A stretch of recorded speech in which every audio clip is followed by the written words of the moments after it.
May I request protocol to escort His Excellency? I have great pleasure in welcoming His Excellency Prime Minister of the Islamic Republic of Pakistan, and I invite him to address the General Assembly.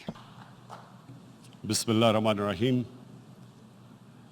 Iyyaka na'budu wa iyyaka nasta'in. Mr. President, Honorable Secretary General, Excellencies, ladies and gentlemen, I feel honored today to represent my country at this forum of world leaders, where we have a chance to discuss problems that the world is facing. I want to talk about a lot of problems, but just 4 today. And I especially came to this forum despite a difficult time in my country, facing challenges. I would not have come, but because I feel that there are some very urgent problems which the world must address. So first of all, I start with climate change. So many leaders have talked about climate change. But Mr. President, I feel that there is a lack of seriousness.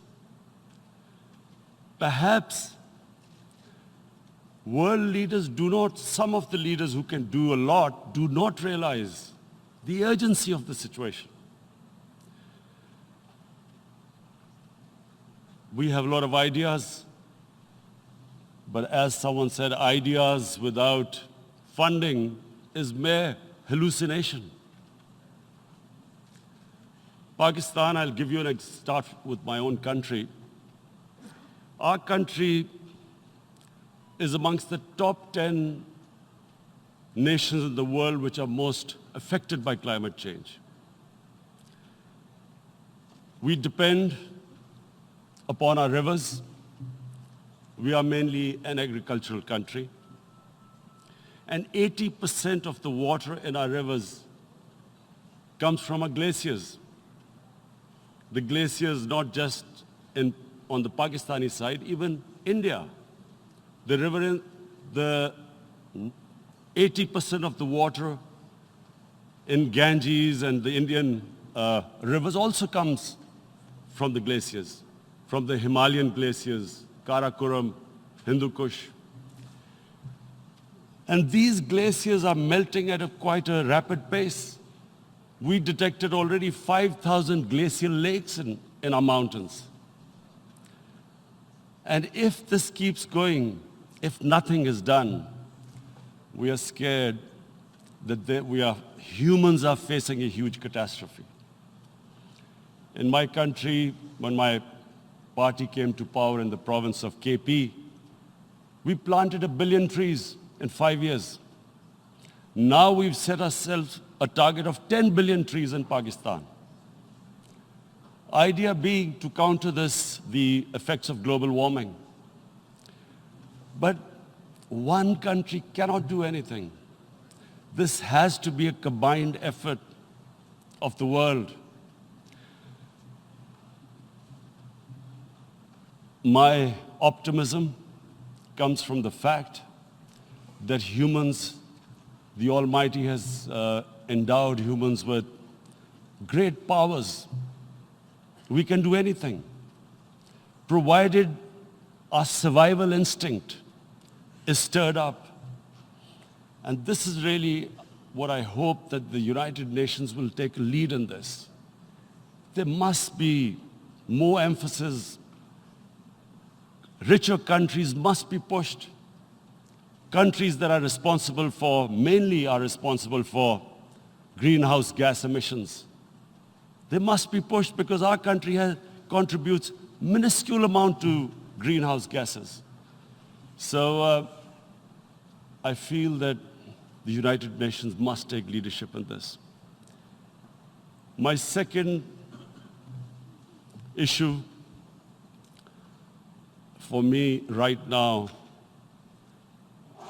is even more critical. Mr. President, every year, billions of dollars leave the poorer countries and go towards rich countries. Billions of dollars siphoned off by the ruling elites of the developing world. And they find their way into Western bank accounts, offshore accounts, tax havens, expensive properties hidden behind companies bought in Western capitals. Mr. President, this is devastating the developing world. This is causing more poverty, debts. It's impoverishing the developing world. The difference between rich and poor countries is growing because of this. Money laundering, which happens because money leaves the poorer countries into rich countries, is not treated the same as, for instance, money from drugs or terror financing. The seriousness which terror financing and money from drugs, the way it is treated, it's not the same. The way the poor countries are being plundered by their elites. It's not happening. In my country, when I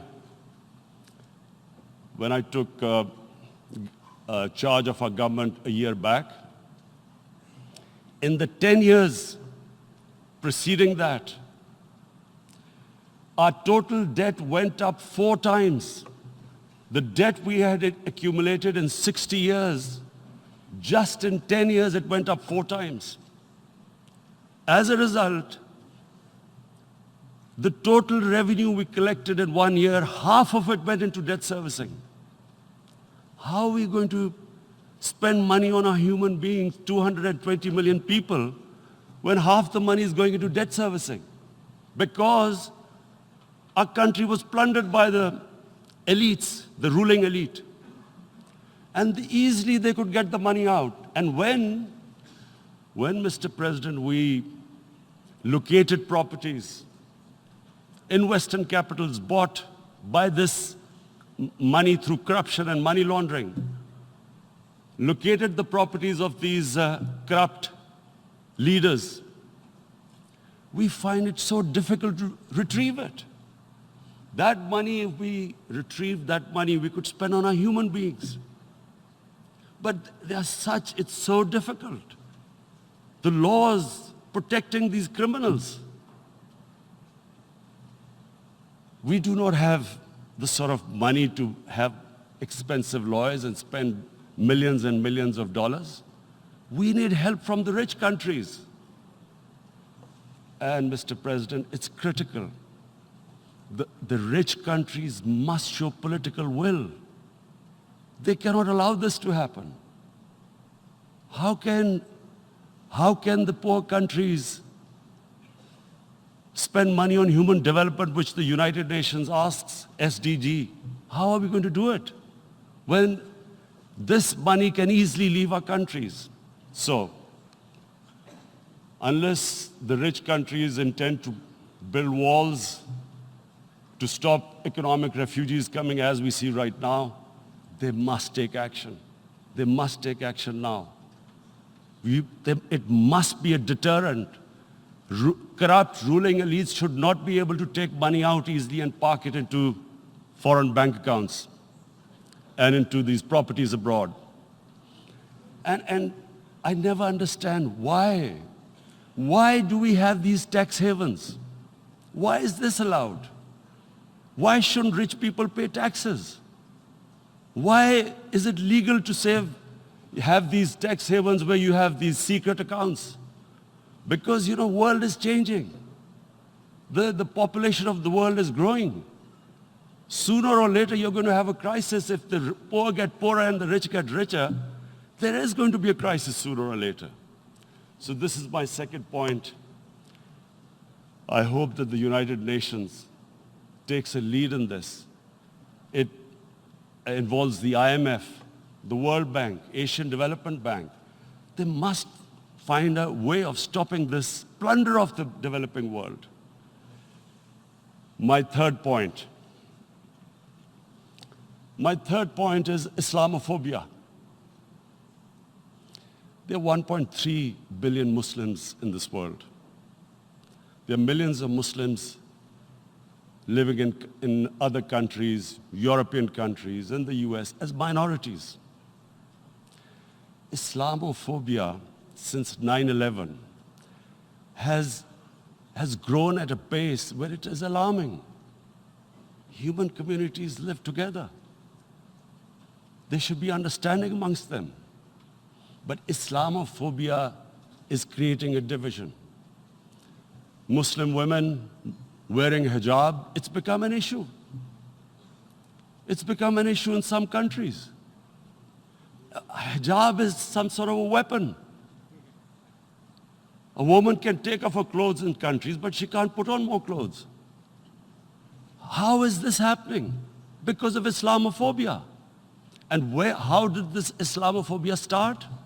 After 9/11. And why did it start?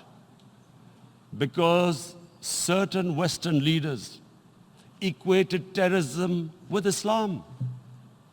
Islamic terrorism. Radical Islam. What is radical Islam? There is only one Islam. And that is the Islam we follow of Prophet Muhammad sallallahu alaihi wasallam. There is no other Islam. Radical Islam, Islamic terrorism, what message did they send to people in the West? And why is there Islamophobia? How is a person in New York, in the Midwest, in the US, in European capital, how is he going to distinguish between who is a moderate Muslim and who's a radical Muslim? Because terrorism has nothing to do with any religion. This Islamic terrorism, Islamic radicalism, and sadly used by leaders, this has been the main reason for this Islamophobia. And it has caused pain amongst Muslims. We in Muslim countries watch this Islamophobia traveling abroad, and it's getting worse. And may I just say, Mr. President, that in European countries, it is marginalizing Muslim communities. And we all know that marginalization leads to radicalization. Some of the people who ended up as militants in Syria and other places were from marginalized Muslim communities. And my point here is that we must address this issue. I'm sad to say that we Muslim leaders have not addressed this issue either.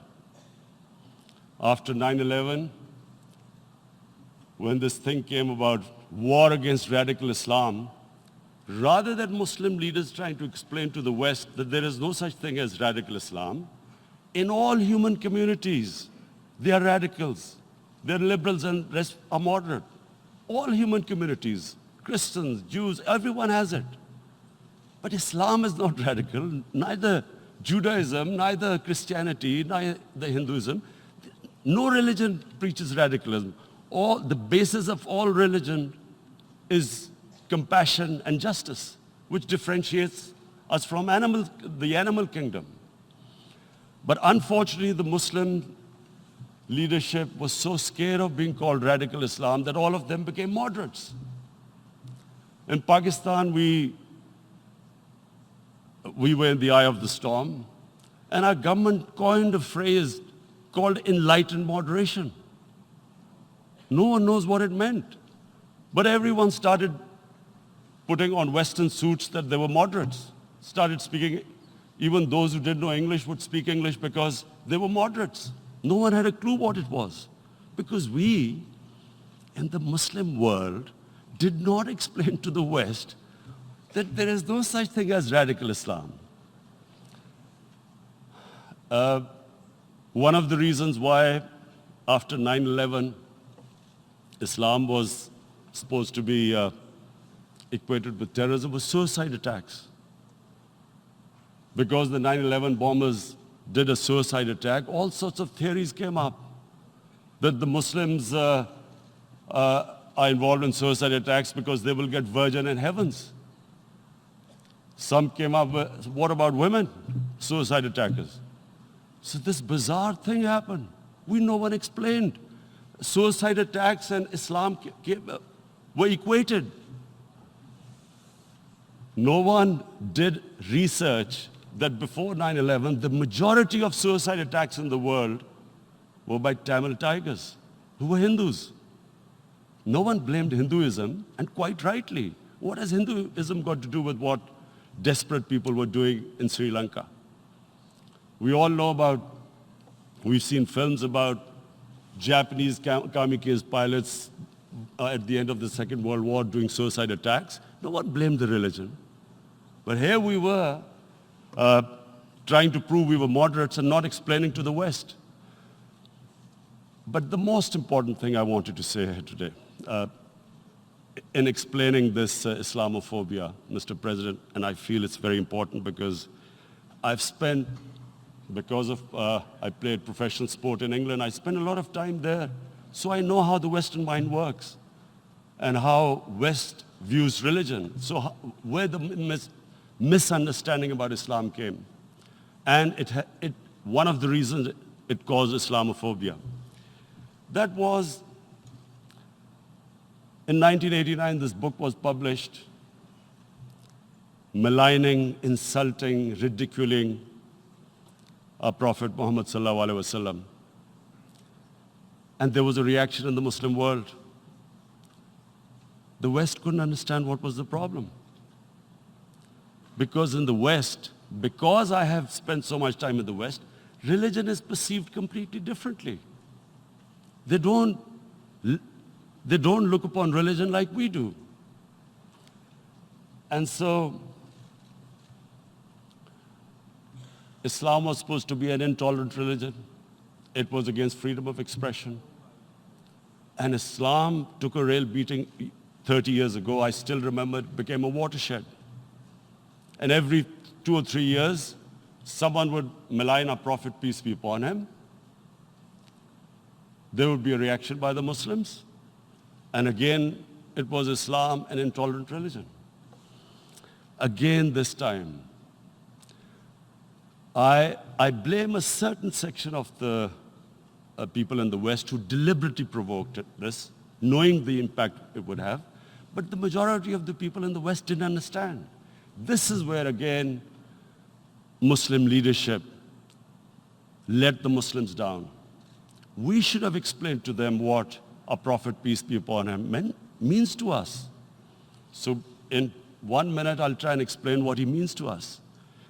Our Prophet was the witness to the divine book, the Holy Quran. The Holy Quran is the book of guidance for Muslims, and the Prophet's life was living the Quran. He was an example of what the Quran guided us to be. So he is the ideal we all try to get to.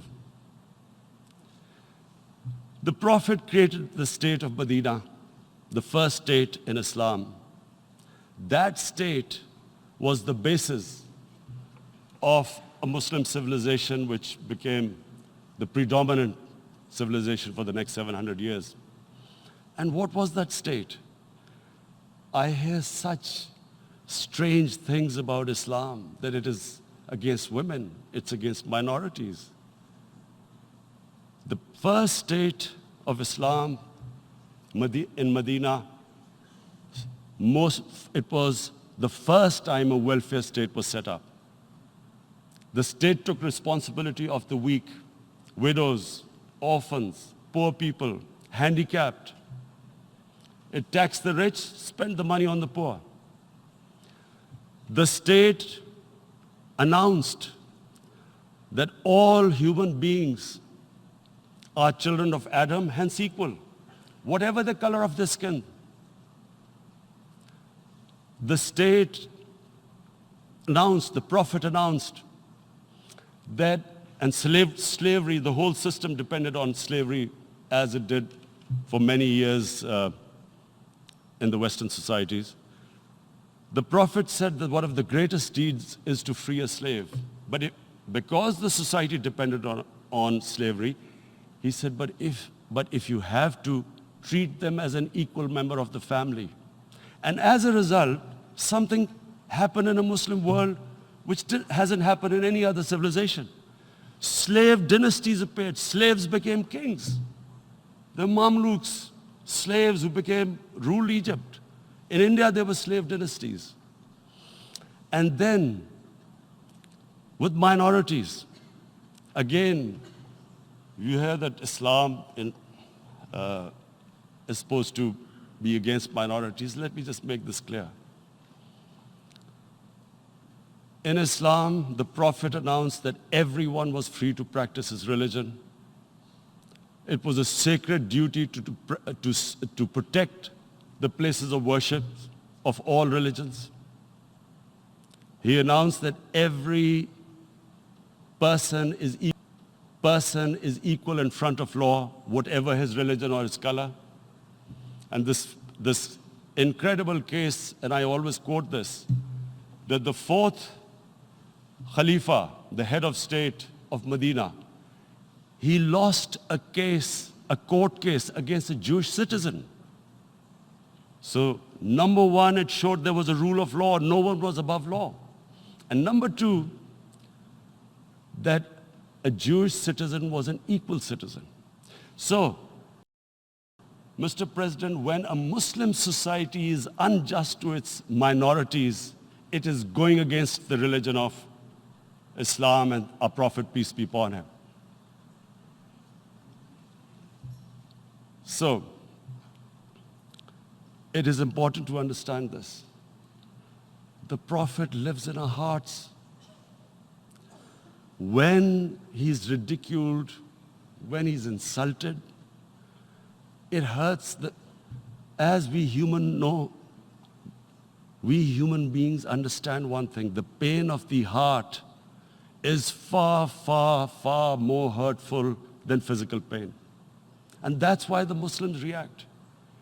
And I always thought that if I ever had this stage, I would try and explain this to the world community, especially to the Western community, because having lived in the Western community, people didn't understand this. When I first went as a teenager to England, there was a comedy film on Jesus Christ. It's unthinkable in Muslim societies. So we need to explain that, look, in a human community, we must be sensitive to what causes pain to other human beings. We have, in the Western society, and quite rightly, the Holocaust is treated with sensitivity because it gives the Jewish community pain. That's all we ask. That do not use freedom of speech to cause us pain by insulting our holy prophet. That's all we want. And now, the number fourth point, Mr. President, and this is the most critical point, is the reason why I especially came here. It is about what is happening in Kashmir. Before I go on this, I want to make one thing clear, that when we came to power, my first priority was that Pakistan would be a country which will try its best to bring peace. We had been through this war on terror. We joined the United States war on terror after 2001. And Pakistan went through one of its worst periods where 70,000 Pakistanis died and over 150 billion was lost to our economy. And Mr. President, I opposed the war because in the 80s, Pakistan had joined the Western countries in what was the freedom struggle then in Afghanistan against the Soviets. And it was funded by the Western countries. These Mujahideen groups, which were treated in guerrilla warfare, were trained by Pakistan Army, funded by the Western countries, and especially US, and they waged what was a freedom struggle in Afghanistan. The Soviets called them terrorists. We called them freedom fighters. 1989, the Soviets retreated. The Americans packed up and left. Pakistan was left with these groups. Come 9/11, Pakistan joined the United States in this war on terror. And now our government was supposed to, the reason why I opposed joining this war, because here we had indoctrinated them in jihad, meaning freedom struggle against foreign occupation. Now, because we had joined the US, and the US had occupied Afghanistan, now we were supposed to tell them that, no, this is not freedom struggle and jihad, it's terrorism. So that's why I tried to tell then government that, stay neutral, because you will have leverage over them. You will be able to control them, but if you join them, you become collaborators and they will attack you, which is what happened. They turned against us. We went through a nightmare. 70,000 people killed in a war we had nothing to do with. No Pakistani was involved in 9/11. Taliban were in Afghanistan. Al-Qaeda was in Afghanistan. What had we to do with it? 70,000 Pakistanis died.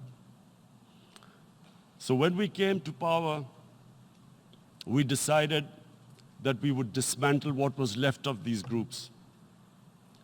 And this decision was taken not just by us, but by all the political parties in Pakistan.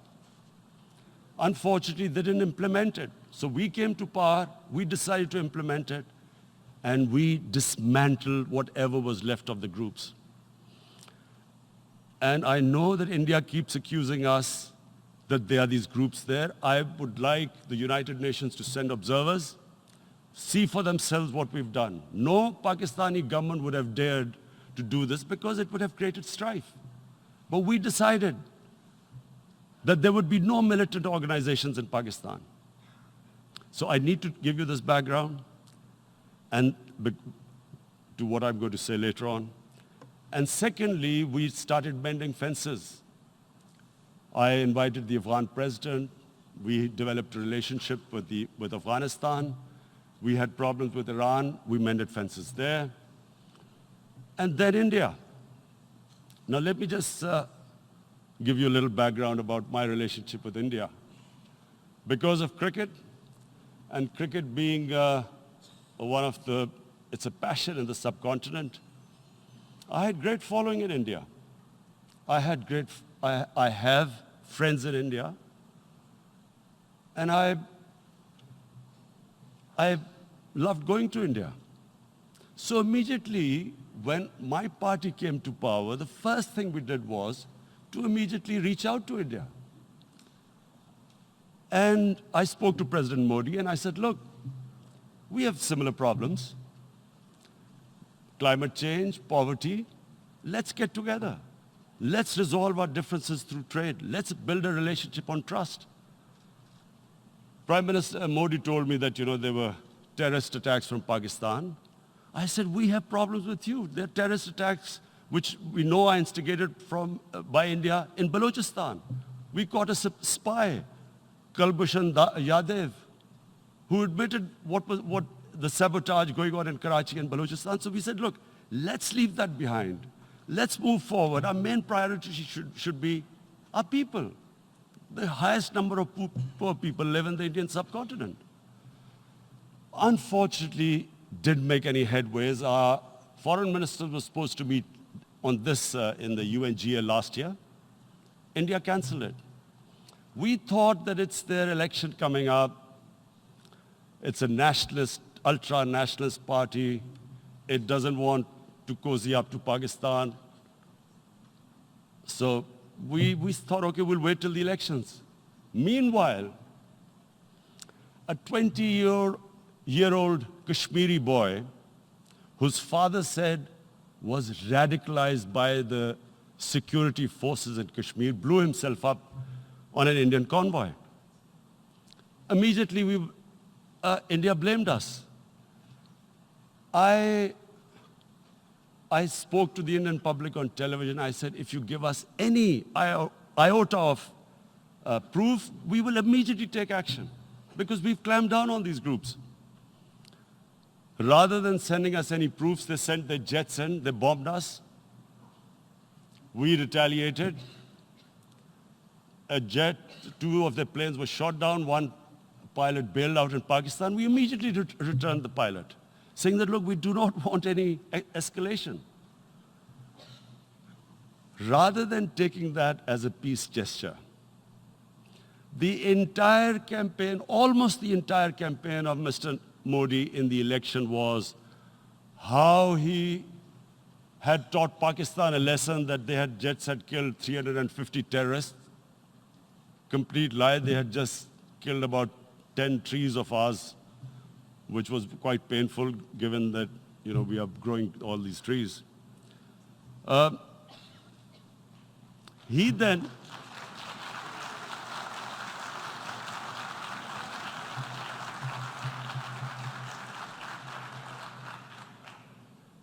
the election campaign, Mr. Modi used words like, this is just a trailer, the movie is about to start. I went into Pakistan and taught them a lesson. This was the election campaign. Okay, so we thought, us politicians make all these statements to win elections. So, okay, after elections, we'll get back to our normal relationship. Well, the moment the elections ended, we approached India, no response, but then we discovered they were trying to push us in the FATF blacklist to bankrupt us. That's when we realized there was an agenda. And that agenda became obvious on the 5th August when India went against 11 United Nations Security Council resolutions which say that Kashmir is a disputed territory and the people of Kashmir have the right of self-determination. They went against that. They went against Simla Accord, which is about bilateral, sorting out our differences through bilateral means, went against that. They actually went against the Indian Constitution. Illegally, they revoked Article 370, which gave Kashmir the special status. They got an extra 180,000 troops there. Total number of security forces in Kashmir now are 900,000. And they put 8 million people of Kashmir under curfew.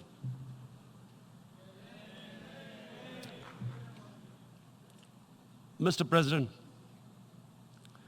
now I just briefly want to make the people understand how can anyone do something like this? And for that, I have to explain to you what is RSS. RSS, Mr. Narendra Modi is a life member of RSS.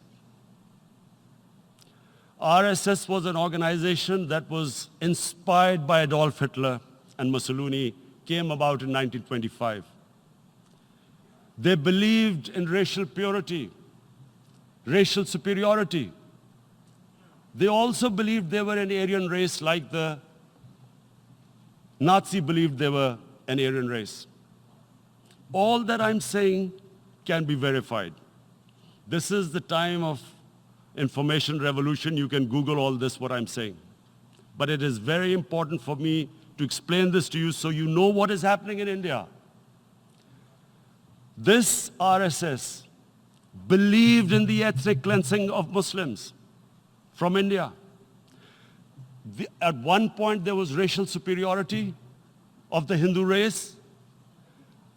Secondly, it was hatred for the Muslims and for the Christians because they believed that this golden age of Hindu civilization was stopped because of Muslim rule centuries back, and than the British rule of India. So it was racial superiority and hatred for Muslims and Christians. This is openly stated. You look at the founding fathers of RSS, Golwalkar and Savarkar. Just Google them and you'll find out. And this ideology of hate is what murdered the great Mahatma Gandhi in 1948. It was this ideology of hate that made Narendra Modi in 2002 do a pogrom against Muslims in Gujarat when he was the chief minister. He allowed 3 days for these RSS goons who were inspired by the Hitler brown shirts. They actually wear brown shirts. This RSS, the Congress Home Minister gave a statement that in RSS camps, terrorists are being trained. And these terrorists butchered 2,000 Muslims and 150,000 Muslims were made homeless. Narendra Modi could not travel to the US because of that. And I need to make you understand this background before I explain to you that what sort of a mindset would lay siege to 8 million people with 900,000 troops. Women, children, sick people, locked in as animals. In fact, of what I know of England, if 8 million animals were locked in, the RSPCA would have made a lot of noise about it. These are human beings.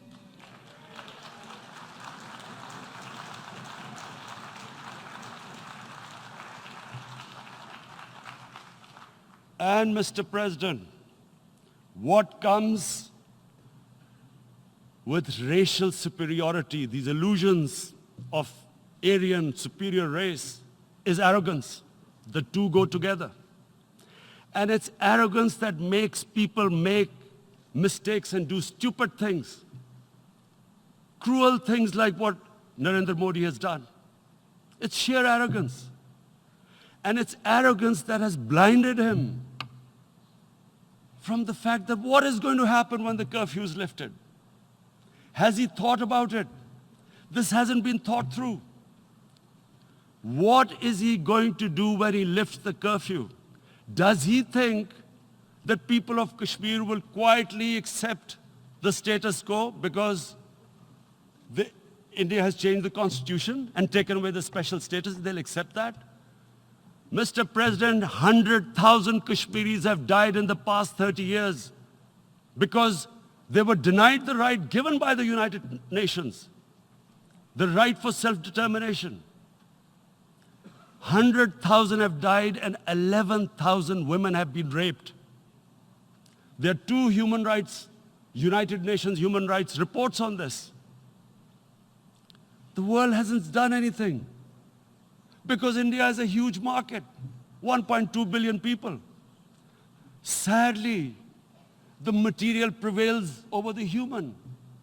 But this has serious consequences. Again, I repeat, that's why I'm here. Look,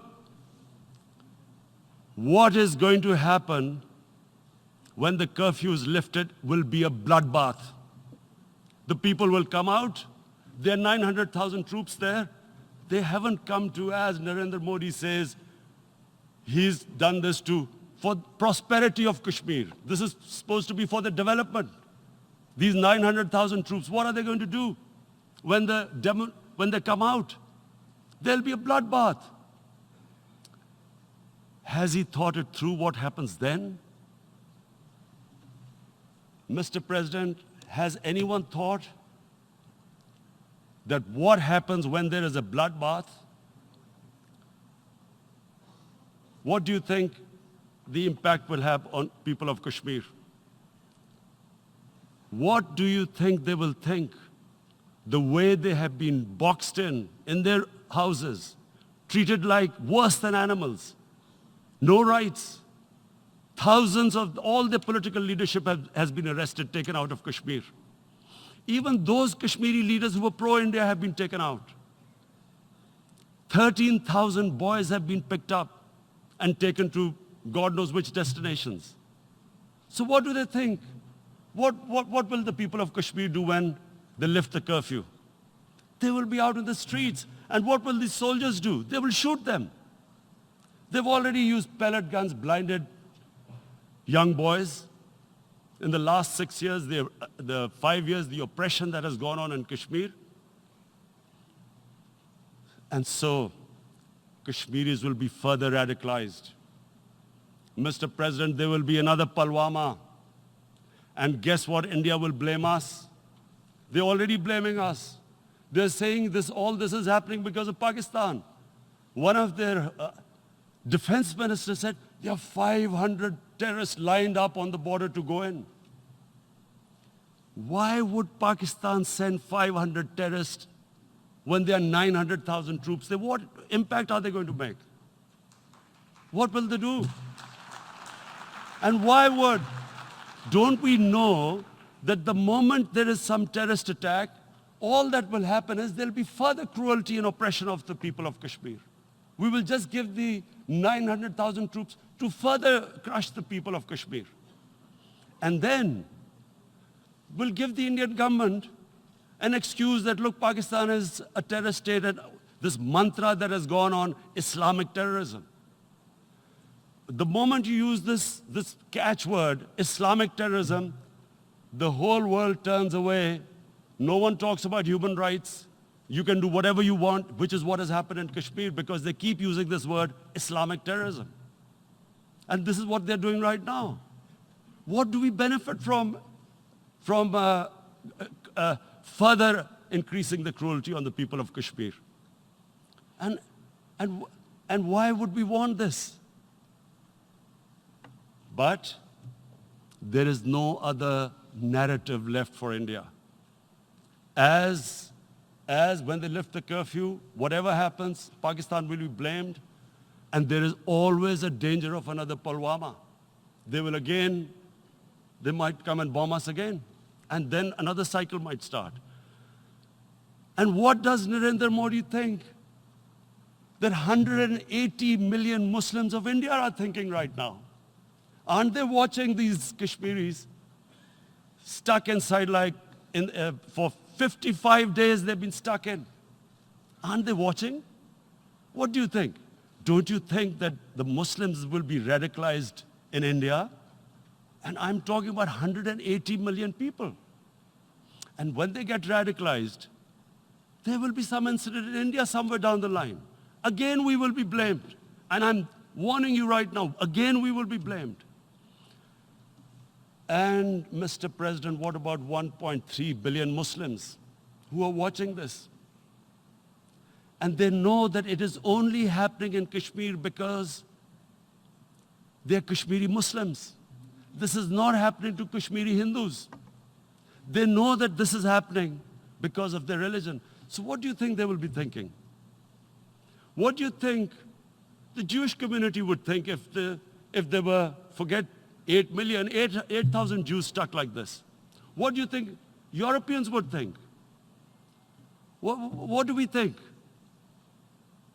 I mean, any human community, if their members are stuck like that, what do you think they will think? Are we a children of a lesser God? Is it not going to cause us pain?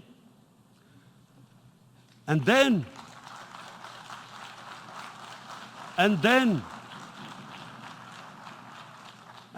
tell you what will happen. People will, in the 1.3 billion Muslims, someone will pick up arms. I know we've been brought up with films, Western films. This good, decent guy doesn't get justice. He decides to pick up a gun and start seeking justice. There was a film made in New York, famous film called Death Wish.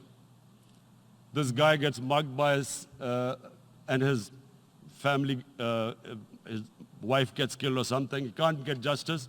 He picks up a gun and he goes around shooting muggers. And the whole cinema cheers him on. So what do you think the Muslims are thinking right now? If there is a bloodbath, there will be Muslims becoming radicals, not because of Islam, but because of what they will see, that there's no justice when it comes to Muslims. There were Rohingya Muslims, Myanmar, who are, God knows, almost 1 million people out, ethnic cleansing. What was the response of the world community? So what do you think will be the response of 1.3 billion Muslims? I picture myself. I'm in Kashmir. I've been locked up for 55 days. I have heard about, and there are rapes, Indian Army going into homes, soldiers. Would I want to live this humiliation? Would I want to live like that? I would pick up a gun. You're forcing people. You are forcing people into radicalization. When people lose the will to live, what is there to live for? And this is what, if you can do this to human beings, you are actually radicalizing people. And so, Mr. President, I want to repeat here, this is one of the most critical times. There will be a reaction to this. Pakistan will be blamed. 2 nuclear-armed countries will come face to face like we came in February. And before we head in that direction, the United Nations has a responsibility. This is why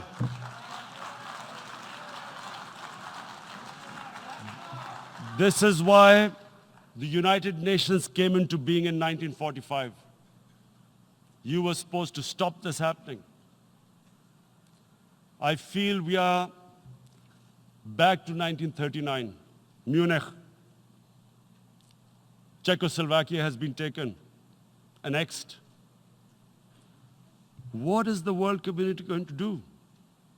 Is it going to appease a market of 1.2 billion, or is it going to stand up for justice and humanity?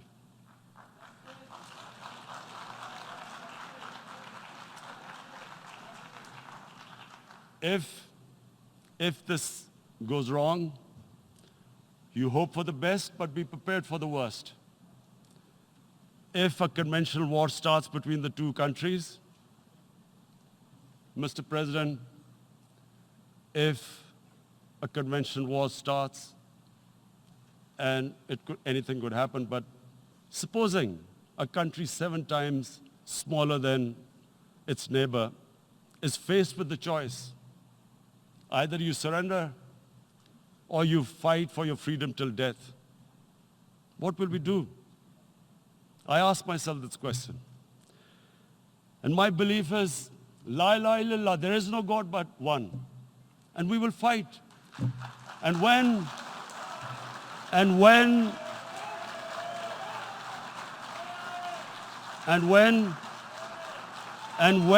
a nuclear-armed country fights to the end, it will have consequences far beyond the borders.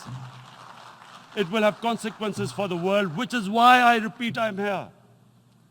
Because I'm warning you, it's not a threat. It's a fair worry that where are we headed? And I've come here to tell the UN, you've got to, this is a test for the United Nations. You are the one who guaranteed the people of Kashmir the right of self-determination. They are suffering because of that. And this is the time. This is the time not to appease like in 1939 appeasement took place. This is the time to take action. And number 1 action must be that India must lift this inhuman curfew, which has lasted for 55 days. It must free all political prisoners, and especially those 13,000 boys that have been picked up. Parents don't know where they've disappeared. And then the world community must give the people of Kashmir their right of self-determination. Thank you.